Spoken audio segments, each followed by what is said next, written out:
요한복음 2장 7절 말씀 읽겠습니다. 예수께서 저희에게 이르시되 항아리에 물을 채우라 하신즉 아구까지 채우니. 아멘. 오늘은 이 본문 말씀을 통하여 가나의 항아리, 이런 제목으로 하나님의 말씀을 살펴봅니다. 가나의 항아리. 예수께서 그의 제자들과 함께 가나의 한 혼인잔치에 참석하셨습니다. 그런데 잔치가 무르익어갈 무렵 포도주가 모자라게 되었고 잔치를 배설한 주인은 당황스러워 어찌할 바를 몰랐습니다. 이때 마리아는 지체 없이 이 사실을 예수께 알렸고 예수께서는 포도주를 풍족히 마련해 주셨습니다.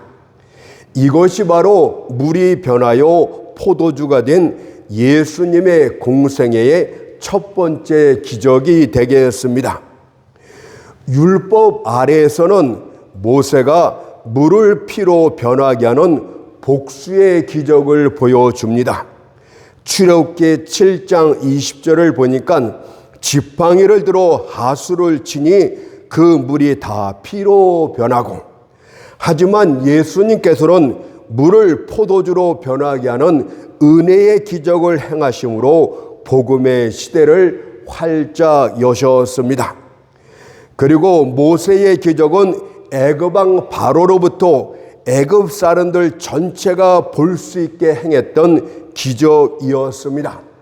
하지만 예수님의 은혜의 기적은 함께 하였던 그 집 하인들만 알 수 있었던 조용한 기적이었습니다. 잔치집 주인도 연회장도 신랑도 손님들도 알지 못했고 예수님의 명령에 순종하였던 하인들만 알 수 있었던 은밀한 기적이었습니다. 요한복음 2장 9절이 말합니다. 연회장은 물로 된 포도주를 맛보고 어디서 났는지 알지 못하되 물돈 하인들은 알더라. 예수께서 행하신 은혜의 기적들은 항상 조용했습니다. 그래서 마태복음 12장 19절에서 이렇게 말씀도 하십니다. 그가 다투지도 아니하고 들레지도 아니하며 아무도 길에서 그 소리를 듣지 못하더라. 예수께서는 이제부터 기적을 행할 테니 새로운 항아리를 준비하라, 이렇게 법석 떨지 않았습니다. 자랑기 위해서 요란을 떨지도 않았습니다. 다만 하인들에게 거기에 있던 항아리에 물을 채우라고 조용히 말씀하셨을 뿐입니다. 그렇다면 여러분들 역시도 예수님을 섬길 때, 주의 일을 행할 때 법석을 떨지 마십시오. 혹 놀라운 기적과 표적이 일어난다 할지라도 들레거나 소란을 떨어서는 안 됩니다. 마치 백마를 타고 하늘로 올라가는 것처럼 자랑 떨지 말고 평소에 하던 대로 자연스럽게 자신의 발걸음을 띄면 됩니다. 허식과 잘난체는 자신이 빈털터림을 드러내는 것이지만 순수한 자연스러움은 숭고한 아름다움을 가졌다는 증거가 되겠습니다. 그렇다면 이제 본문으로 돌아와서 다음 같은 두 가지를 살펴보도록 하겠습니다. 첫째는 본문에 숨겨진 진리에 대해서 말씀드리고, 두 번째는 맡겨진 본문에 대한 자세에 대해서 말씀드리도록 하겠습니다. 첫째, 본문에 숨겨진 진리입니다.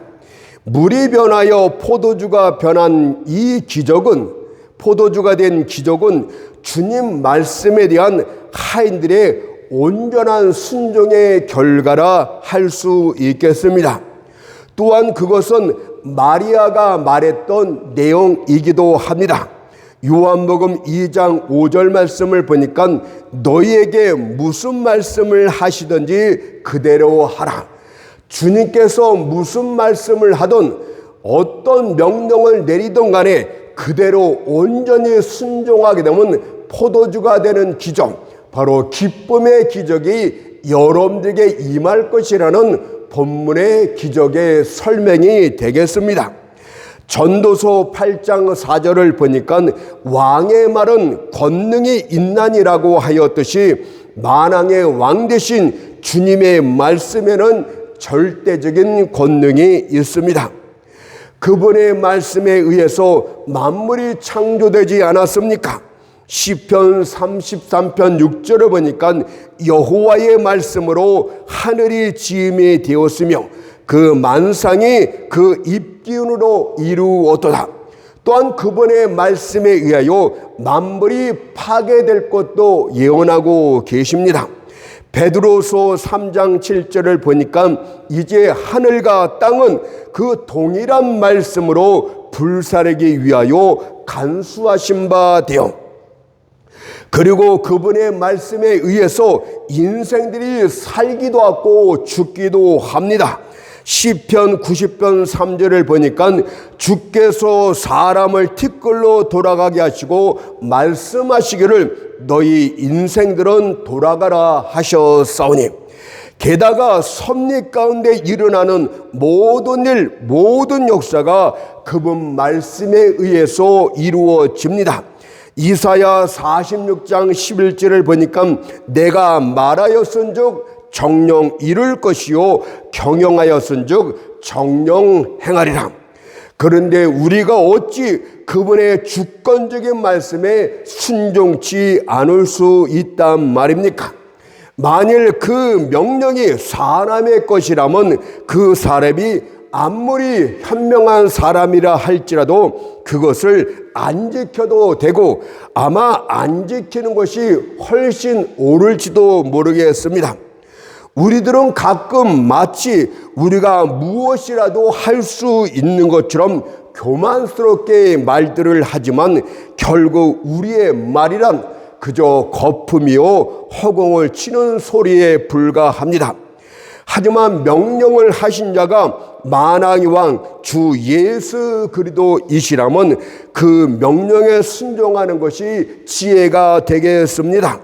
전도서 8장 2절을 보니까 내가 권하노니 왕의 명령을 지키라. 이것이 우리에게 말씀하시는 권고의 말씀이 됩니다. 성경에서 그 예를 살펴봐도 쉽게 알게 됩니다. 예수께서 날 때부터 소경된 자를 향하여 실로한 못에 가서 씻으라고 요한복음 9장 11절에서 명하셨을 때 그가 말씀대로 순종하였더니 보게 되는 기적이 일어났습니다. 또한 주님께서 모세를 향하여 출애굽기 14장 16절의 말씀처럼 지팡이를 들고 손을 바다 위로 내밀라고 명령하셨을 때 모세가 그 말씀에 그대로 순종하였더니 바다 한가운데가 갈라져 길이 드러나게 됩니다.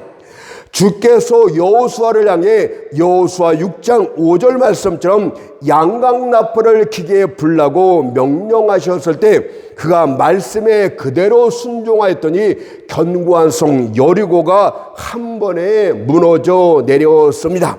그리고 본문에 물이 변하여 포도주가 되는 기적도 마찬가지로 말씀의 순종에 대한 결과였습니다.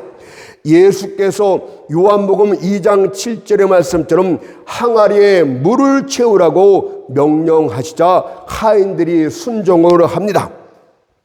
하인들은 거기에 큰 돌 항아리 6개가 있었는데 그중 3개만 채울 수도 있었고 6개를 채우되 절반 정도만 채울 수도 있었습니다. 하지만 요한복음 2장 7절 말씀처럼 아구까지 채우니 라고 말씀하심으로써 말씀에 대한 온전한 순종을 성경이 기록하고 있습니다. 사실 요한복음 4장 7절에서 너희는 하나님께 순복할지어다, 이 말씀은 많은 강조가 필요치 않은 것입니다. 이 말씀은 겉모습만 봐도 올바른 말씀이요 또한 현명한 일이기 때문입니다. 과연 피조물들이 창조주께 순복하는 것은 마땅한 것 아닙니까? 우리가 창조주의 은혜로 존재하고 있는데 만일 창조주의 계속적인 선하신 뜻이 없다면 즉시 본래의 고향 무로 돌아가게 되는데 어떻게 피조물인 우리가 순종하지 않을 수 있단 말입니까? 게다가 우리의 창조주 하나님은 무한히 선하시고 그분의 뜻은 온통 사랑이시며 너무도 지혜로우셔서 오류가 없으신데 우리가 순종하지 않았어야 되겠습니까? 게다가 한 걸음 더 나아가 성도들은 창조주와 피조물의 관계를 넘어서 하나님은 여러분의 아버지시고 예수님은 여러분의 신랑이 되십니다. 그러므로 주께서 명하신 것이면 무엇이든지 순종하는 것이 합당합니다. 그리고 순종할 때 모든 일들이 우리를 위해서 합력하여 선을 이루게 될 것임을 믿어야 될 줄 믿습니다.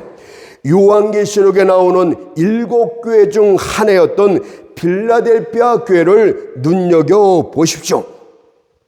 그 교회는 가장 작고 힘없는 교회였지만 유일하게 주의 큰 칭찬을 받았던 교회입니다.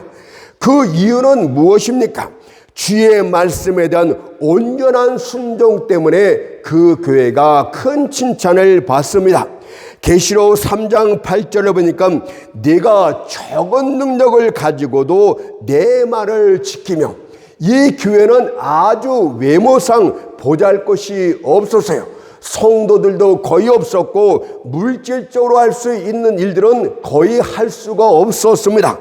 그럼에도 불구하고 내 말을 지키며 하나님의 말씀을 철저히 지키는 아주 귀한 교회였다고 주님이 칭찬합니다. 이들은 하나님의 말씀을 그들 자신의 것으로 삼았다고 합니다. 이들은 하나님의 말씀을 읽었고 하나님의 말씀을 탐구하였으며 그것들을 자신의 것으로 삼았다는 뜻입니다. 이들은 귀한 하나님의 말씀을 그들의 기억 속에다가 차곡차곡 쌓아두었고 애정어린 마음으로 그것을 고이 간직했으며 이들의 경험에 말씀을 사용하였고 이들의 삶에 그것을 적용하고 실행하여 나갔다는 뜻입니다. 이들은 하나님의 말씀은 날마다 사용할 가치 있는 것으로 여겼고 그 말씀은 세상 끝날까지 지켜야 할 것이라고 굳게 믿었습니다. 이에 반해서 우리 주변에는 하나님의 말씀을 따라 순종하는 것에 관심을 갖지 않는 자들이 너무도 많습니다. 이들이 믿는 것은 고작 자기 생각에서 나온 것들입니다. 이들이 따르는 것은 몇몇 훌륭한 사람들이 생각하고 고하는 것들에 지나지 않습니다. 하지만 우리는 비록 어떤 사람들처럼 비상한 머리를 갖고 있지 못했다 할지라도 비록 그들처럼 궤변이나 귀한 고한물을 창안에 내지는 못한다 할지라도 우리는 주께서 내가 적은 능력을 가지고도 내 말을 지켜노라는 이 칭찬받는 일을 가장 큰 일로 여겨야 될 줄 믿습니다. 마침내 주님께서는 빌라델피아 교회를 향해 물이 포도주가 되는 역사를 일으키셨어요. 말씀이 물이 기쁨의 포도주로 변화시키는 역사를 빌라델피아 교회도 일으키십니다.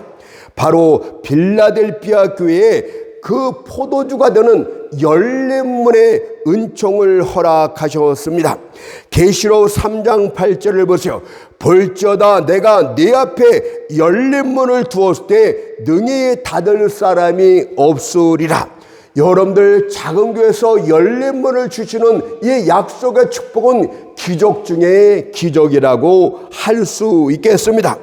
먼저 열린 문의 기적을 주셨다는 것은 이 교회가 지금까지 사방에 꽉 막혀 있고 고립되고 외로운 힘든 시련의 영역 가운데 있었다는 것을 반증하는 말씀입니다.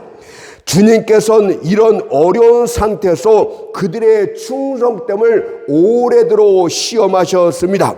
그들은 인내하고 견디며 말씀에 순종해 나갔습니다. 따라서 이제는 주님의 참된 증인으로서 주님을 만방에 알리라는 열린 문의 약속을 허락하십니다. 만일 여러분도 오랫동안 적은 능력을 가졌음에도 불구하고 말씀을 지키며 순종해 왔다면 이제 많은 것을 감당해야 될 새로운 시대가 도래할 것을 믿어야 됩니다. 주의 복음을 마음껏 다른 이들에게 증거할 수 있는 열린 문의 기적이 일어나게 될 것입니다. 게다가 열린 문을 통해서 수많은 양떼들이 말씀의 꼴을 먹으러 들어오게 될 것이라는 약속도 되는 것입니다. 이제 여러분은 진리를 성공적으로 선포할 수 있는 일꾼이 되었습니다. 여러분 앞에는 아무도 닫을 수 없는 열린 문이 있는 것입니다. 아무리 교회를 방해하고 교회의 부흥을 막는다 할지라도 누구도 닫을 수 없다고 말씀을 하십니다. 그러니 진리의 허리띠를 동이고 그 문으로 나가서 주가 명령하는 곳으로 달려가십시오. 하나님께서 여러분을 쓰시고자 작정을 하셨고 여러분은 주인이 쓰시기에 합당한 그릇이 되었습니다. 그러니 기회를 놓치지 마시고 주님을 영광스럽게 하도록 하십시오. 여러분이 하나님의 말씀을 증거할 때 성령께서 도울 것이며 더 나아가 대중 앞에서 간증하도록 힘껏 도와주실 줄로 믿습니다. 두 번째는 맡겨진 본문에 대한 자세에 대해서 말씀드리겠습니다. 요한복음 2장 7절 말씀처럼 아구까지 채우니 이것이 그 답이 되겠습니다. 하인들의 경우 다음 같은 불만들을 얼마든지 할 수 있었어요. 먼저 이들은 주님의 명령에 순종하기보다는 따지고 질문하고 싶었을 것입니다. 주여, 우리에게 당장 필요한 것은 포도주이지 물이 아닙니다. 그런데 어째서 우리더러 우물로 내려가 물을 길어 항아리에 채우라 하는 것입니까? 차라리 이웃 동네 가서 포도주를 구해오라고 명령을 주십시오. 그래야하면 우리가 당장 달려가서 포도주를 구해오겠나이다. 이렇게 이론적으로 따지고 싶었을 것입니다. 또한 이들은 의심과 갈등으로 혼란스러웠을 것입니다. 이들은 마지못해서 항아리에 물을 채우고 있다고 칩시다. 하지만 이들은 물을 길어오는 동안에도 과연 우리가 힘들여 물을 항아리에 채운들 무슨 소용이 있겠는가? 쓸데없는 일에 시간과 수고를 낭비하고 있는 것은 아닐까라는 의심과 갈등이 수없이 들었을 것입니다. 하지만 결과는 놀라웠어요. 아구까지 채우는 온전한 순종을 했다고 성경이 증거해주고 있습니다. 그리고 이러한 온전한 순종이 물이 변하여 포도주가 되는 기적을 낳았습니다. 하나님이 여러분에게 어떤 명령을 하실 때 내가 말씀의 물을 준비한들 무슨 의미가 있을까? 다른 것들을 준비해야 되는 것 아닌가? 쓸데없는 시간과 수고를 하고 있는 것은 아닌가? 별별 갈등과 의심이 있을지 모르겠지만 하나님이 말씀하셨으니까 반드시 모든 것이 합력하여 선을 이룰 것이다. 이런 생각으로 온전히 순종할 때 기쁨의 포도주 역사가 일어나게 됩니다. 주님의 은혜의 기적에선 반드시 사람이라는 수단이 필요합니다. 하지만 수단 자체만으로는 무익하다는 것을 자주 알았습니다. 반드시 그 위에 주의 임재가 함께할 때만이 물에 변하여 포도주가 되는 기적이 일어납니다. 베드로가 겟세마네 호수에서 밤이 맞도록 수고하며 고기를 잡았지만 얻은 것이 하나도 없었습니다. 베드로는 지치고 실망했고 이때 주님께서 다가와 이렇게 말씀하십니다. 누가복음 5장 4절을 보니까 시몬에게 이르시되 깊은 데로 가서 그물을 내려 고기를 잡으라. 베드로는 주의 말씀이 이해도 납득도 가지 않았습니다. 그래서 그는 주를 향해 이렇게 대꾸할 수도 있었어요. 선생이요, 나는 어릴 적부터 이 바다에서 고기를 잡았던 경험 많은 어부입니다. 여기선 낮에 태양빛으로 고기들이 다 숨고 없습니다. 그런데 어찌하여 이 밝은 대낮에 그물을 내리라 하는 것입니까? 저는 당신의 말에 순종할 수 없어 라고 대꾸할 수도 있었습니다. 하지만 베드로는 뜻밖에도 주의 말씀에 순종을 보입니다. 자기의 이성과 경험을 넘어서 하나님의 말씀이기 때문에 그런 순종을 보였습니다. 누가복음 5장 5절을 보니까 선생이요, 우리들이 밤이 맞도록 수고를 하였을 때 얻은 것이 없지만은 말씀에 의자요 내가 그물을 내리리다. 그 결과 어떻게 되었습니까? 말씀에 순종하였더니 그 말씀의 물이 포도주로 변하는 기적이 여기서도 일어납니다. 누가복음 5장 6절을 보니까 그리한즉 고기를 애운 것이 시험이 많아 그물이 찢어지는지라. 그렇다면 여러분이요, 마가복음 16장 15절에서 너희는 온 천하에 다니며 만민에게 복음을 전파하는 주의 명령에 관해서도 온전한 순종을 해야 되지 않겠습니까? 우리는 혹 이런 의심과 갈등을 가질 수 있습니다. 과연 말씀을 전한들 저 죽은 영혼들이 살아날 수 있을까? 저들의 말씀을 듣고 이해할 수는 있을까? 이 세상은 갈수록 타락하고 부패해지고 있는데 과연 복음을 전한다고 해서 세상이 바뀔까? 뭔가 특별한 것을 해야 되지 않는가? 이런 의심과 갈등을 하게 됩니다. 그러나 보십시오. 에스겔 선지자가 골짜기에 가득한 마른 뼈들의 환상을 봅니다. 그리고 주의 말씀이 에스겔 선지자에게 이렇게 임합니다.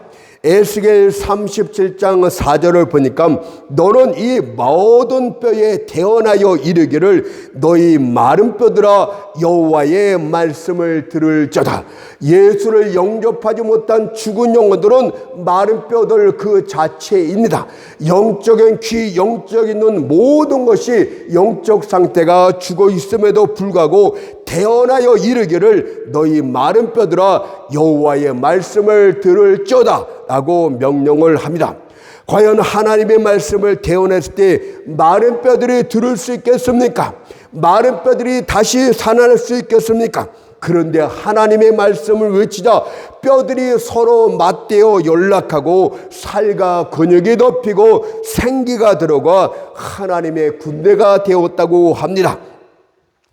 에스겔 37장 10절을 보니까 이에 내가 그 명대로 태어나였더니 생기가 그들에게 들어가며 그들이 곧 살아 일어나서 서는데 극히 큰 군대더라.